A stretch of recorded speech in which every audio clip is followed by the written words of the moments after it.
ശമൂവേലിന്റെ 1-ാം പുസ്തകം 23-ാം അധ്യായം 11-ാം വാക്യം. കെയീല പൗരന്മാർ എന്നെ അവന്റെ കയ്യിൽ ഏൽപ്പിച്ചു കൊടുക്കുമോ?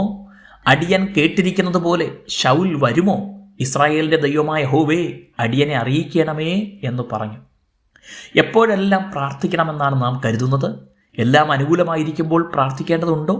ദാവീദിന്റെ ജീവിതത്തിൽ പ്രാർത്ഥിക്കേണ്ട ആവശ്യകത ഉണ്ടെന്ന് തോന്നാത്ത ഒരു സാഹചര്യത്തിൽ പ്രാർത്ഥിച്ചതിനാൽ ജീവൻ തന്നെ രക്ഷിക്കാൻ കാരണമായി തീർന്ന ഒരു സംഭവമാണ് ഇവിടെ എഴുതിയിട്ടുള്ളത്. ശൗലിൻ്റെ കയ്യിൽപ്പെടാതിരിക്കാൻ ദാവീദും കൂടെയുള്ളവരും കാടുകളിൽ കഴിയുന്ന കാലത്താണ് ഈ സംഭവം നടക്കുന്നത്. ഇസ്രായേലിലെ ഒരു ചെറു പട്ടണമായ കെയീല ലക്ഷ്യമിട്ട് ശത്രുക്കൾ ആക്രമണം നടത്തി.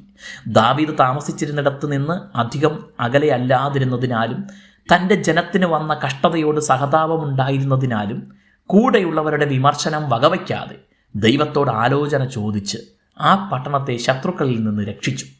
സ്വാഭാവികമായും ആ ദേശനിവാസികൾ ദാവീദിനോട് സ്നേഹവും നന്ദിയുള്ളവരുമായിരിക്കുമെന്ന് ചിന്തിച്ച് ദാവീദ് അവിടെ പാർക്കാൻ തുടങ്ങി.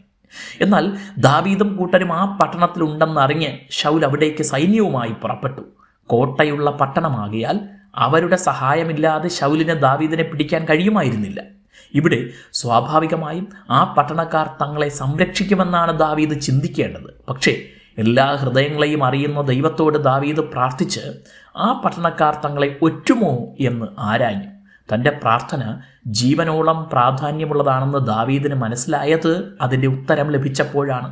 തങ്ങളുടെ നിലനിൽപ്പിന് വേണ്ടി ആ പട്ടണക്കാർ ദാവീദിനെ ശൗലിൻ്റെ കയ്യിൽ ഏൽപ്പിക്കും എന്നതായിരുന്നു ഉത്തരം. ചുറ്റുമുള്ള ലോകം എങ്ങനെ ചിന്തിക്കുമെന്ന് മനസ്സിലാക്കാൻ പ്രയാസമാണ്. എന്നാൽ എല്ലാ മനുഷ്യൻ്റെയും ചിന്തകൾ പോലും അറിയുന്ന ദൈവത്തിൻ്റെ ആലോചന ചോദിച്ചാൽ ലജ്ജിക്കേണ്ടി വരില്ല. ഒരു മനുഷ്യനിലും അന്ധമായ വിശ്വാസം വയ്ക്കരുത്. എപ്പോഴും ആശ്രയിക്കാൻ കൊള്ളാവുന്ന ദൈവത്തോട് പ്രാർത്ഥിച്ചു മാത്രം തീരുമാനം കൈക്കൊള്ളുക. God bless you.